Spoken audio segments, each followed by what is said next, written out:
El primer punto es la existencia de mutaciones. Mutaciones proponen características genéticas nuevas que permiten a la especie evolucionar de forma positiva o negativa de acuerdo con la adecuación entre la mutación y el ambiente. La segunda condición es la existencia de la selección natural. No voy a detallar. La selección natural es la que selecciona, que elimina las mutaciones negativas y favorece las buenas. Y el tercero es la existencia de cambios adaptativos de la especie debido a los cambios de ambiente. Es decir, que hay una similitud, pero no igual identidad entre evolución y adaptación. Yo les pongo como ejemplo una citación de un matemático italiano, Cesare Marchetti, que dijo cosas que vio la biología con los ojos del matemático y entonces nos da ideas nuevas. Y entre otras, esas dos, uno que es que cada ser vivo es una máquina para aprender. Es decir, tenemos todos capacidad visual, auditiva o lo que sea, para enfrentarnos al ambiente y recordar lo que nos pasa y tomar lecciones y poder potencialmente prever o tener capacidad de reacción cuando de nuevo nos encontramos con la misma situación que aprendimos. Y el segundo es que el ADN es una memoria que aprende y experimenta. Nosotros hablamos de molécula. Él nos dice, es una memoria, es decir, el ADN nos dice, voy a mutarme, a hacer tal mutación, hipótesis, y a ver qué resulta, experimento. Si resulta mal, se muere la especie, si resulta bien, el experimento es aprobado y la mutación sigue en la especie. Y es una visión que me pareció para mí un poco original y nueva de lo que es una mutación. Ahora, la evolución, me refiero aquí a otro gigante de la biología y de la evolución, que es Ernst Mayr, que escribió unos libros fundamentales sobre evolución y que nos presenta una cosa importante, que es decir que hay una evolución, unos cambios en la capacidad evolutiva de una especie. Cuando es joven, es decir, poco abundante, digamos, descubriendo el ambiente, pues se evoluciona rápidamente.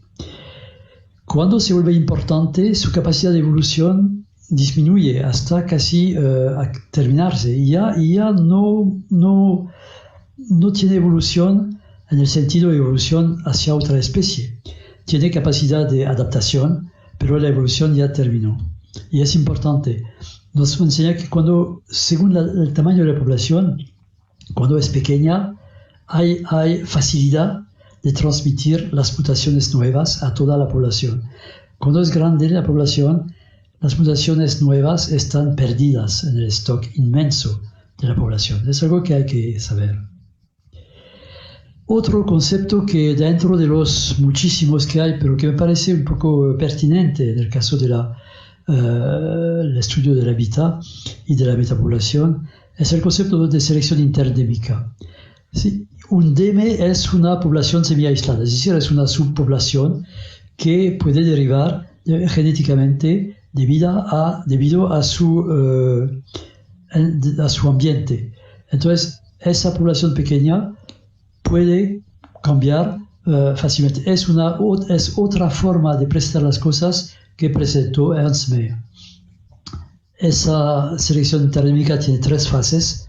Una fase exploratoria, cuando la deriva genética juega un papel importante, es decir, exploratoria, son poblaciones pequeñas, adaptación necesarias, etc.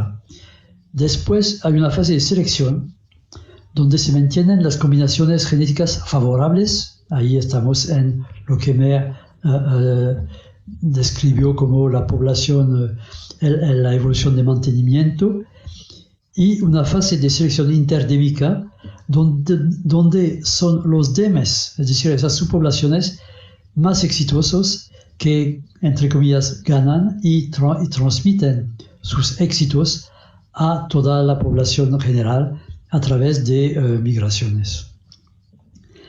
Hay 4 instrumentos y me parece importante también presentarlos para esas capacidades evolutivas. La adaptación genética, los instintos, la impresión, yo digo impresión, no sé si dice en español, es el imprinting en inglés, y el aprendizaje.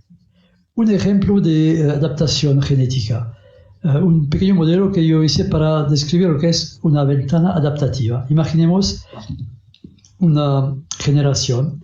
El absciso es el tiempo, la duración de vida de una generación, el vertical es la abundancia de la población y en términos de flexibilidad evolutiva. Es decir, que, digamos, si hablamos de temperatura, los individuos que están aquí prefieren una temperatura un poco más alta que la normal de la población y esto es un poco más baja.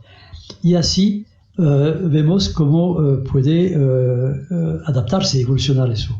Aquí es la distribución de los descendientes, la mayoría tienen el mismo preferéndum que lo normal, digamos, pero hay unos individuos que prefieren condiciones un poco diferentes. Ahí está, digamos, un cambio ecológico, la temperatura, por ejemplo. Y vienen las generaciones. Y como ven, cuando no cambia nada, la adaptación es nula. Pero después, gracias a esos animales que tienen unos preferéndums diferentes, hay una capacidad de adaptación. Eso funciona hasta que toda la población salga de las condiciones ambientales y ahí se muere la especie. Es decir, que esa forma de adaptación genética es una forma la misma que las bacterias aplican para adaptarse a medicamentos, a antibióticos, por ejemplo. Es una forma que corresponde a la evolución de mantenimiento de medio. Los instintos, bueno, yo les puse ahí los dioses del comportamiento, que son los que trabajaron más sobre este punto de instintos. Tienen, vamos a decir, 4 características. Son innatos, es decir, que tienen una respuesta en su biblioteca biológica y la aplican de inmediato. Y eso no la aprendieron, la tienen genética, digamos. Hereditario, porque esto pasa de una generación a otra, incluso cuando los parientes no tienen contactos con los hijos, los insectos, por ejemplo, los peces. Específicos, es decir, que favorecen la adaptación muy precisa de una especie a su nicho y los ejemplos de instinto sobre los insectos son muchos y magníficos para describir eso. Y son obligatorios, es decir, que el individuo no puede ir en contra de sus instintos. Eso puede ser en periodo de cambio ambiental fuerte, un problema porque el instinto irá en contra de la adaptación. Hay que tomar también eso en cuenta. El comportamiento de anadromismo es un instinto. El salmón vuelve a su río, pero la localización del lugar es una impresión. Y eso es cierto modo, una salvaguardia para la especie porque en cada generación, en condiciones normales, hay algunos individuos, vamos a decir, locos, tontos, estúpidos, que se olvidan de dónde nacieron y que se van a otro. En general se mueren porque son únicos, no pueden reproducir ni nada, pero imaginemos en este caso que el río A esté cerrado con una planta o lo que sea. Entonces los pocos estúpidos que estuvieron en el río B son los que van a salvar la especie. Y por fin, el aprendizaje, yo les doy un ejemplo que ya utilicé varias veces sobre la transmisión de información de la sardina de un cardumen a otro. A un cardumen naivo, así, que normal, digamos. Esta es pasa un barco de pesca que lo recupera, que se lo coge todo. Algunos, por supuesto, escapan. Esos pocos tienen que volver a otro cardumen, no pueden vivir si no van a un cardumen. Pero tienen esa capacidad ahora de reaccionar fuertemente cuando viene un barco de pesca. El ruido o lo que sea les permite escapar, y ese comportamiento de escapamiento se transmite a todo el cardumen. Eso hace que el cardumen, digamos, huésped, es menos fácil de capturar que el cardumen naivo. Y eso es importante porque puede tener un impacto sobre todos los modelos de dinámica de población. Si imaginemos que el coeficiente de capturabilidad es fijo, no hay aprendizaje. Entonces, la ley captura-esfuerzo va a ser esta. La captura sube cuando sube el esfuerzo hasta el máximo y después baja y se muere el stock. Si el aprendizaje funciona, el coeficiente de capturabilidad ya no es una constante, es una variable que permite a la población sobrevivir, porque mientras más esfuerzo, menos capturabilidad. Es un punto importante también cuando se trata de analizar la dinámica de una población.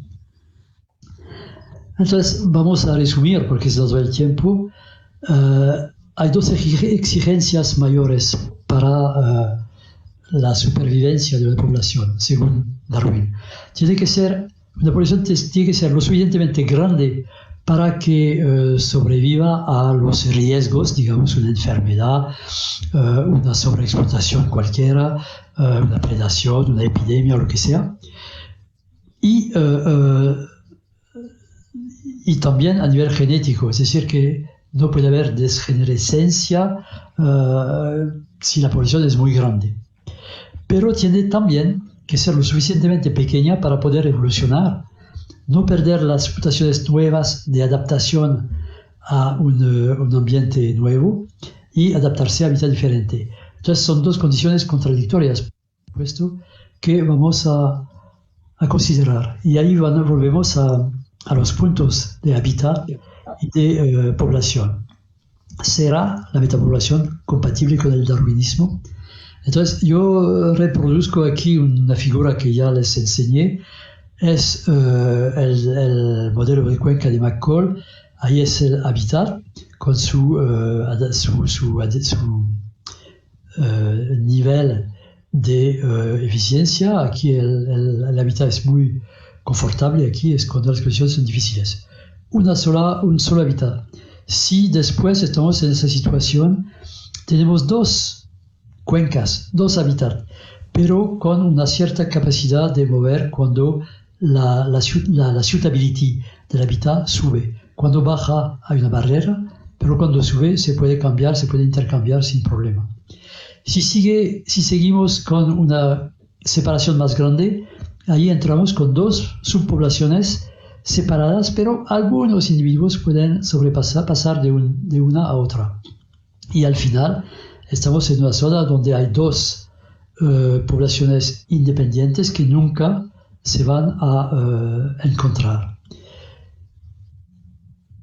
El caso B y C son los de las metapoblaciones, pero podemos ver que en el sistema de Darwin pasamos de un sistema de alopatría, una sola población grande, a un sistema de especiación donde dos poblaciones van a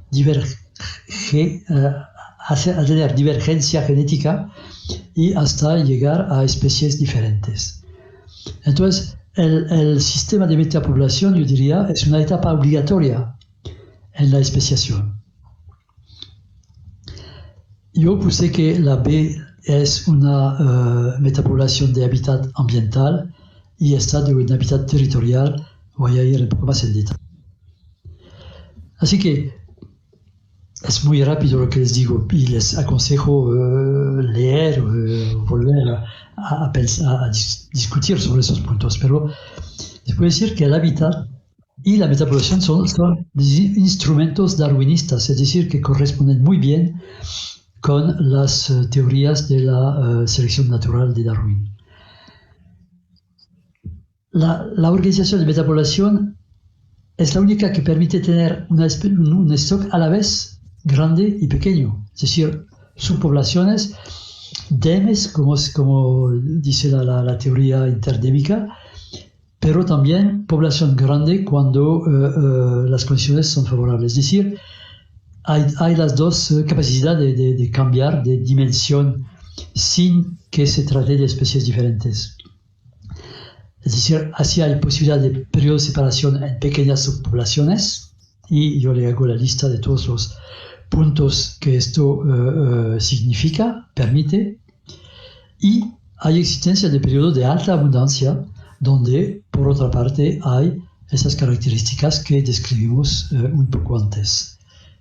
Homogeneización del genotipo, recuperar los nichos, absorba las mutaciones adaptativas, etc. Yo casi podría hacer la hipótesis que la metapopulación debe ser la organización más común en el mundo animal y vegetal. Por eso, por esa capacidad de responder bien a las exigencias de Darwin. Entonces, el baliste.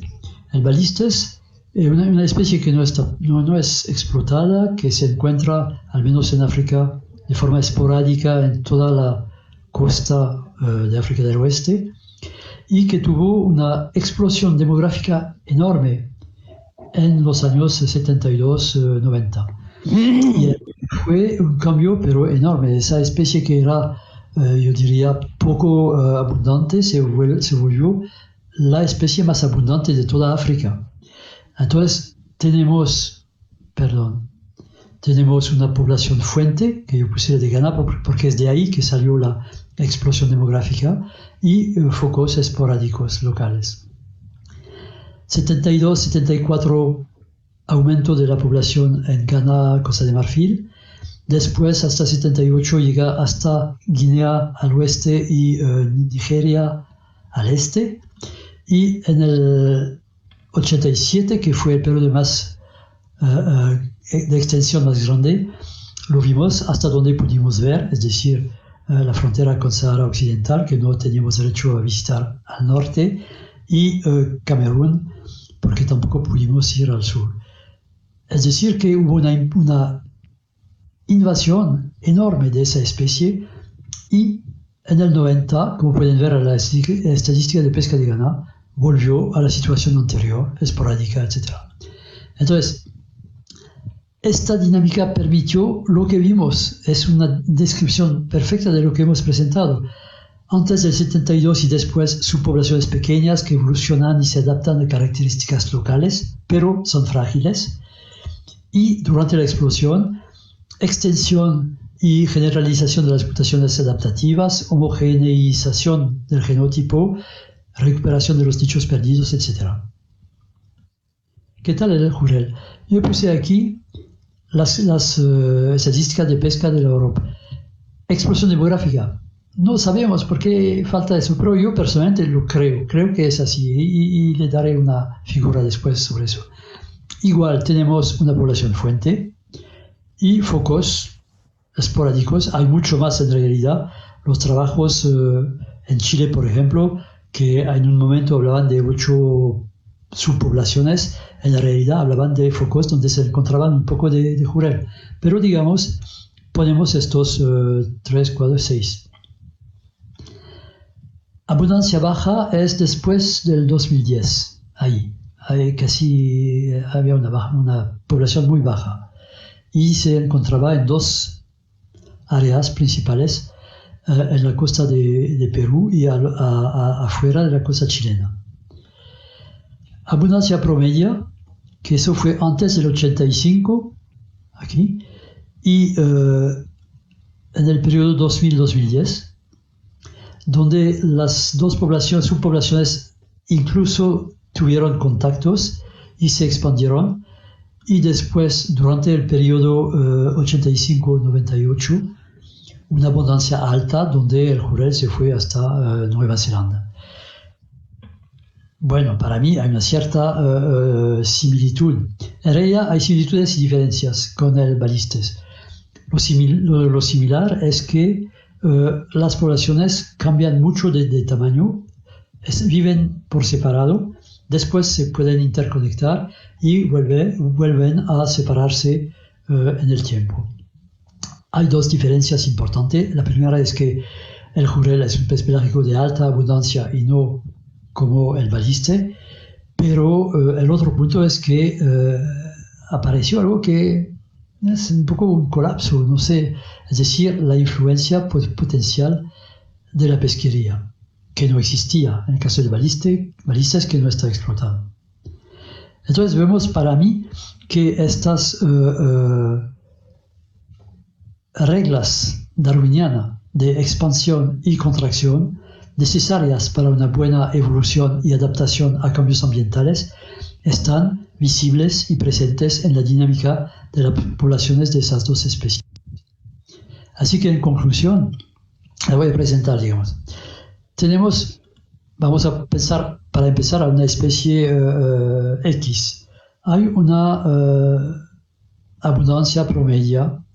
Yo le puse paleoecológica, es decir, de hace mucho tiempo, que ciertos investigadores llamaron depleted y estable. De repente viene una explosión del sistema de metapoblación y la abundancia crece de forma enorme y baja de igual manera rápidamente para volver a su nivel promedio. Puede haber, entonces, primero es interesante, si vemos una distribución, una evolución de las capturas así, hay que pensar en lo que significan los parámetros de dinámica de población, que es una biomasa virgen, por ejemplo, en este concepto, que es una población en depresión o en colapso, no se sabe. Pero también hay un riesgo de colapso si la pesca se mete, es decir, si hay una predación exagerada sobre la especie. Y Petiga, por ejemplo, hace claramente la distinción entre una población depleted y una población collapsed. Uno es normal en la vida común, corriente de la vida, la dinámica general de la especie, la otra es un catástrofe, digamos. Ahora que yo les hablé de esa especie anónima, me permito como chiste, digamos, ponerle las estadísticas de pesca del jurel. Bueno, ya eso era una introducción muy breve, pero espero que la interesó. Gracias.